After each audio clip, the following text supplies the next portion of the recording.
before you start hiring more salespeople, spending more on marketing and developing a sales team, my suggestion would be to make sure that you have a rock solid sales playbook that anyone who comes new into the business can plug and play into it, can go through it and start getting results very quickly. You might have the best training, you might have the best mindset, but as a business owner, as a leader, if you are not feeding them with good high quality lead, it's just not going to happen. Salespeople are driven by money, commissions, and incentives because this is all results oriented roles. So that's why it's so crucial for you to sit down, spend some time, and come up for the incentive structures. I'm Darshan Chavan, and over the past 11 years, I have helped hundreds of business owners like you get more free time, increase profits, and also unlock exponential growth using remote teams. I have also built my own team of over 170 staff in around 4 countries. In this podcast, I'll share with you the mindset,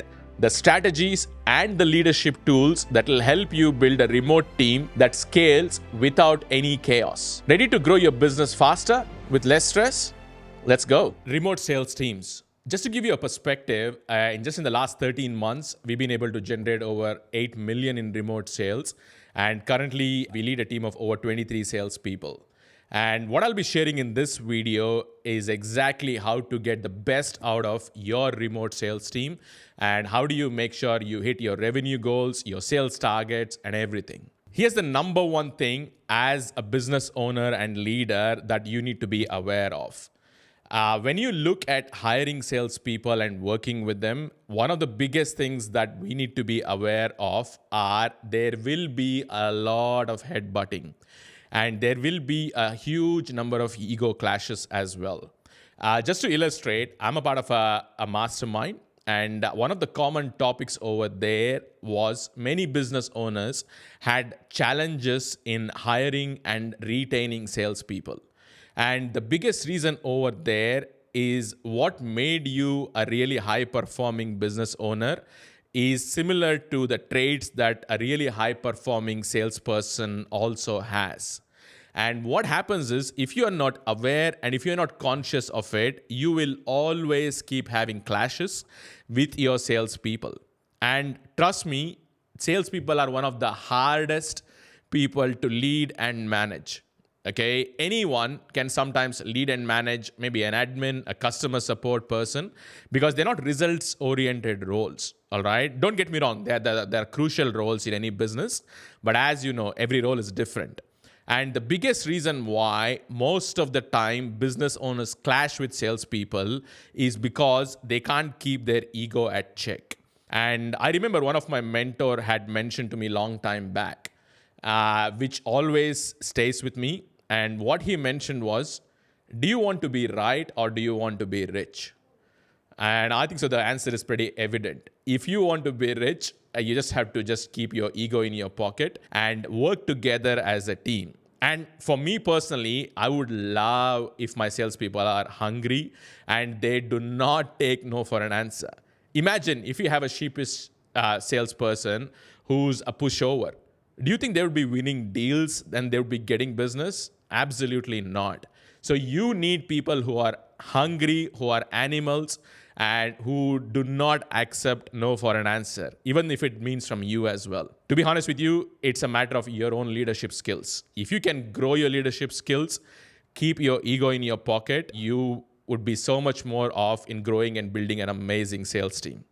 We even go to an extent where we train our salespeople to always keep asking.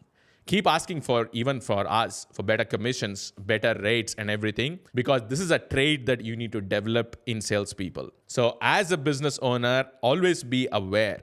Where are you clashing with your high performers, A players, and really driven salespeople? Once you are aware of what exactly is stopping you from building the sales team, especially the mindset aspect of it, another crucial part of the puzzle is having the correct incentive structure. Because as you know, salespeople are driven by money, commissions, and incentives. And I see this pattern over and over and over again, where some of the business owners try to be cringy and miser over here. But I don't think so. This is an area where you need to be too worried about setting up the incentive structures, because this is all results oriented roles. So that's why it's so crucial for you to sit down, spend some time, and come up for the incentive structures. Because the more you pay people, especially salespeople, the more business they bring into your business. In all our companies, we have uncapped commissions. The reason being, we know that this would attract the best of the talent to come and work with us. Because what drives really hungry salespeople is uncapped commissions. They would want to make money, they want to make more money, and yeah, they just want to have an amazing life as well. Added to this, salespeople are very, very, very competitive people. So if you make sure your incentive structures has that thing that really brings that competitive nature in them, it's going to take your business to a completely whole new level. In our businesses, we have daily and weekly spiffs, where for certain sales that they get quickly, they get rewarded maybe on that day or within a week. Added to that, we have different incentive tiers as well. So if someone gets from 1 to 10 sales, they get this much commissions. If they get from 10 to 20, they get this much commissions. This is on top of the commissions per sale. And also added to that, when we are going for some really big numbers, we have quarterly bonuses as well, like quarterly buffet bonuses, where if they hit like tier 1, tier 2, they get to be a part of the buffet. And if for those people who are insanely hungry, who want to keep going to the next level, we even have a staycation incentive in a 5-star hotel.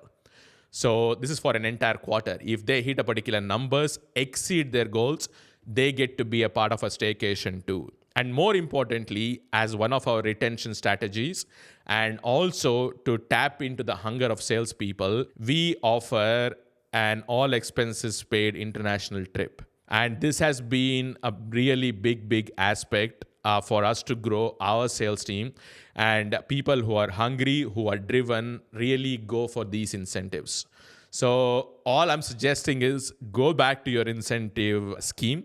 Because as a business owner, this is one area where you need to spend a lot of time and making sure this is communicated to the team almost every week, every month as well.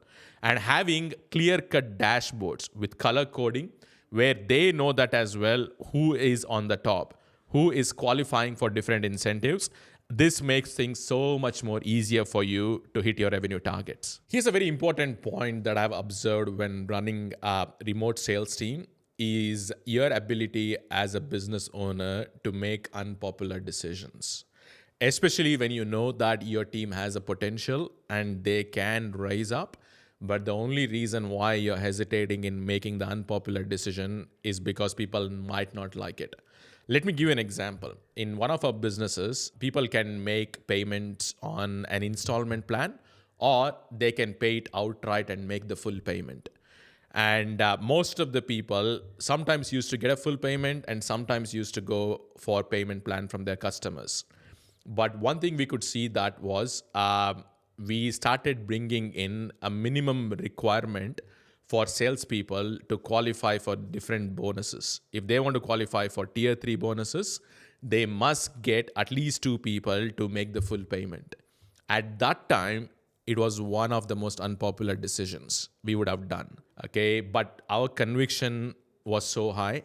And more importantly, we started training salespeople more on how to get full payments. Believe it or not, most of them raised up to the expectation.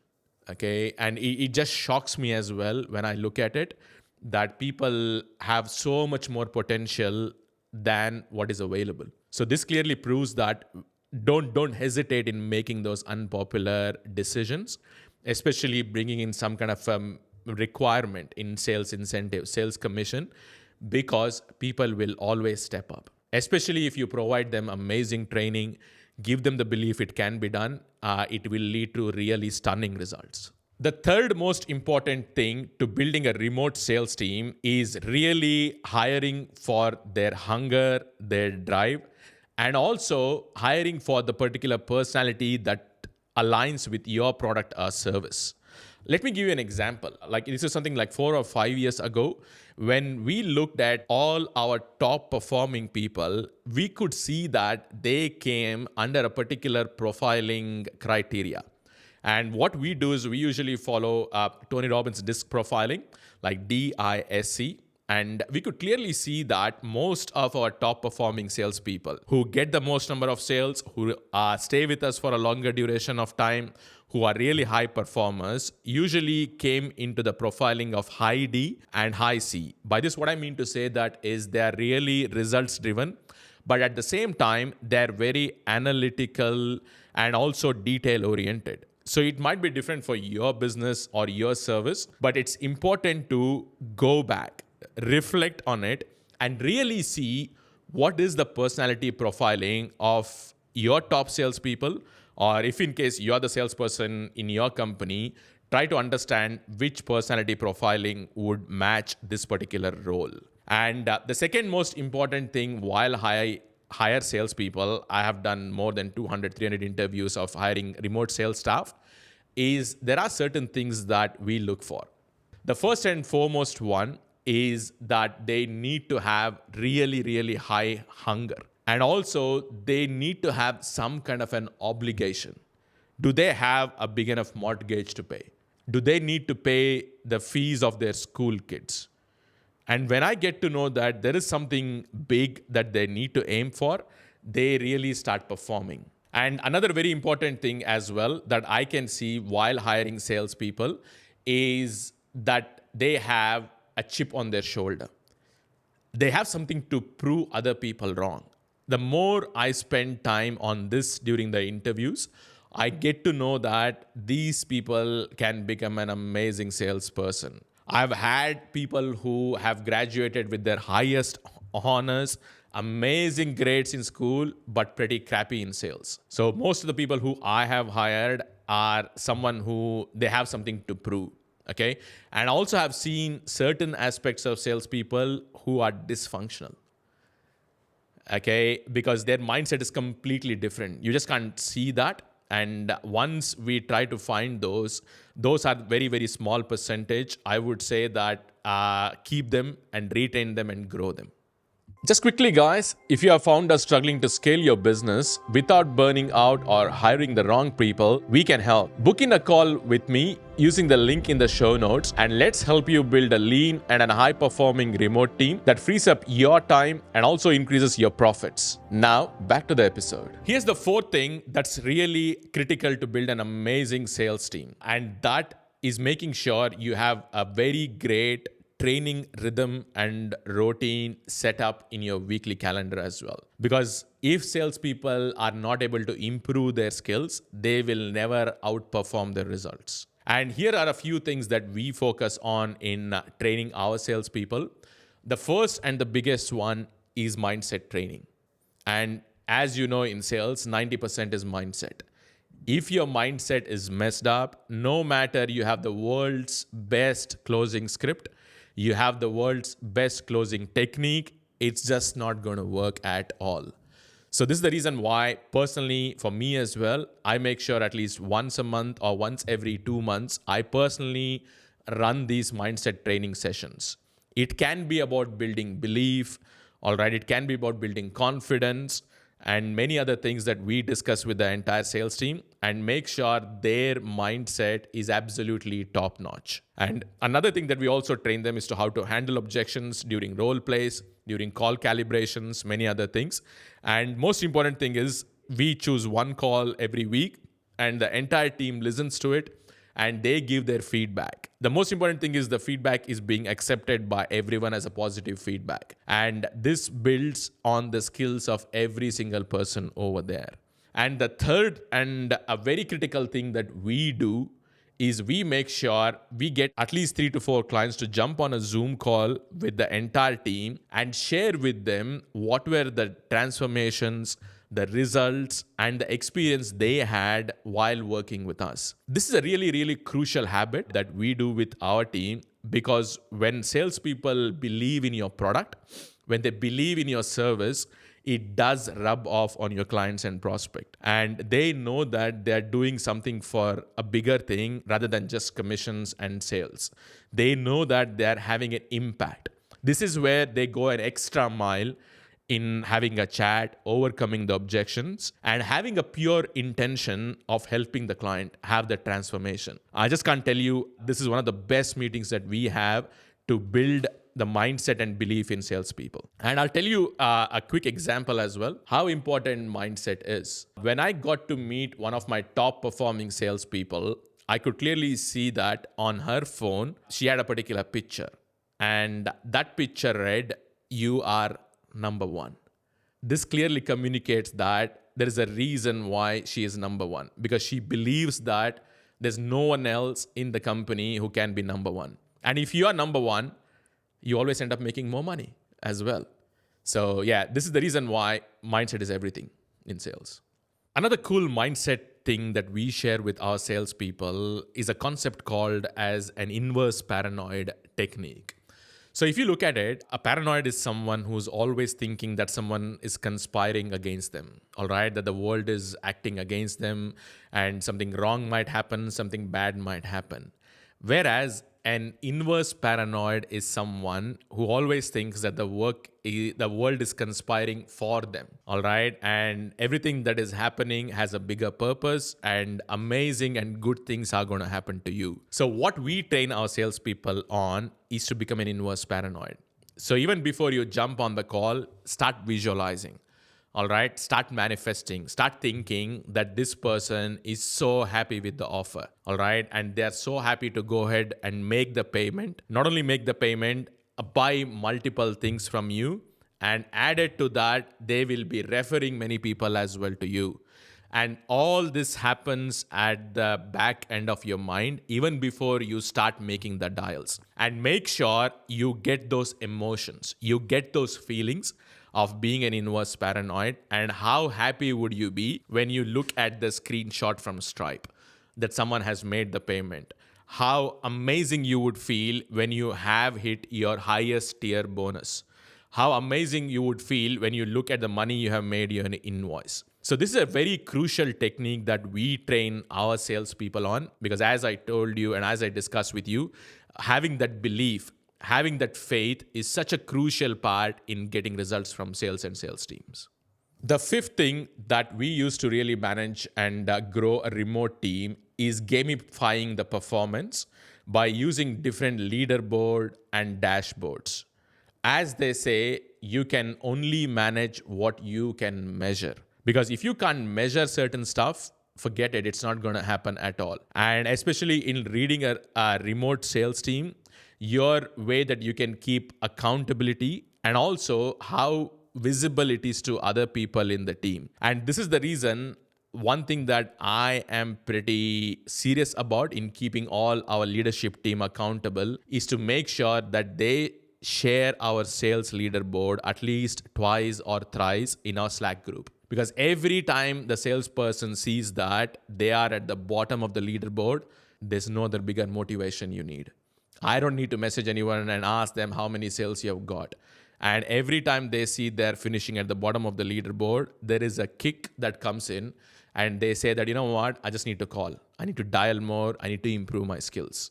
So this is the reason why it's important that we start measuring, and also we make sure these numbers, including the conversion rates, the calls that they have done, is visible. Especially those things that lead to a sale, like the total number of dials, the call duration. These are something that the entire team needs visibility on. And when this happens, getting sales becomes so much more easier. And also another thing that we do is when we look at these dashboards, it gives us a visibility on who needs coaching, who needs mentoring, who's progressing, who's winning. Depending on this, we also have different mentoring sessions with different salespeople to really understand where is the challenge. Is it a skill? Is it a will? And what do we need to do to make sure they perform at their highest potential? Another thing that we really do, and which all salespeople love, is they love a challenge. So as a business owner or as a business leader, one of the best things that you can do while you lead a remote team is to throw them a challenge. And the different challenges that we throw to our salespeople is, are you going to win the rookie of the month? Are you going to beat your own personal best? Are you going to be the person who gets the highest number of sales for the month? Are you going to be the person who gets the highest number of sales for the quarter? So we have different kinds of incentives and challenges as well, because we know that when we throw a challenge, people always step up, especially salespeople, because they're driven by ego. They know that as well, that they want to win and they want to be winners. Here's the sixth thing that sometimes most business owners look down upon when building a sales team is supporting the sales team with really high quality leads. For our group of businesses as well, most of the revenue started taking off when we started working a lot on marketing. And that's the reason why I thought I'll reiterate this as well. Sales alone can't generate revenue for your business. There is a crucial aspect is supporting the salespeople and the sales team with really highly qualified leads and good number of leads as well. If this is not happening, if there is no pipeline, the salespeople will get bored and eventually they will even leave your company. Because you might have the best training, you might have the best mindset, but as a business owner, as a leader, if you are not feeding them with good high quality lead, it's just not going to happen. And also making sure the nurturing sequences are set up. The retargeting is set up. This is where magic happens. And as they say, marketing always makes sales easy. And if your marketing is top notch, sales is even unnecessary. So that's the reason, make sure that you're able to keep a check and keep a tab on how your salespeople are being fed. Last but not the least, if your goal is to scale and build a big sales team, is to make sure you have a rock solid sales playbook. And making sure that it's a replicable playbook which contains documented call recordings, how people can come up with different answers for different objections, what are the different follow-up methods that people need to go through.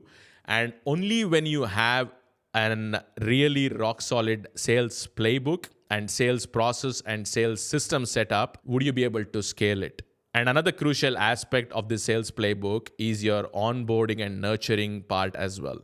Because if you don't have a particular system to onboard new salespeople, make sure that they're trained and they're up and running in a quick time, it just does not going to work. So this is going to be a very crucial part of the puzzle. Before you start hiring more salespeople, spending more on marketing and developing a sales team, my suggestion would be to make sure that you have a rock solid sales playbook that anyone who comes new into the business can plug and play into it, can go through it and start getting results very quickly. There were some amazing gold nuggets that I was able to share with you guys on this video. Do let me know which one that you were able to relate the most and which one you would be taking action in building a really high performing remote sales teams. If you got any value from today's episode, make sure to subscribe so you never miss the mindset, the strategies, and the leadership insights you need to scale with remote teams and grow a smarter business. If you want more support, check out the link in the show notes for our free remote team playbook that will help you hire, train, and lead a world-class remote team. And don't forget to follow us on socials at Darshan Chavan. And remember, scale smarter, not harder.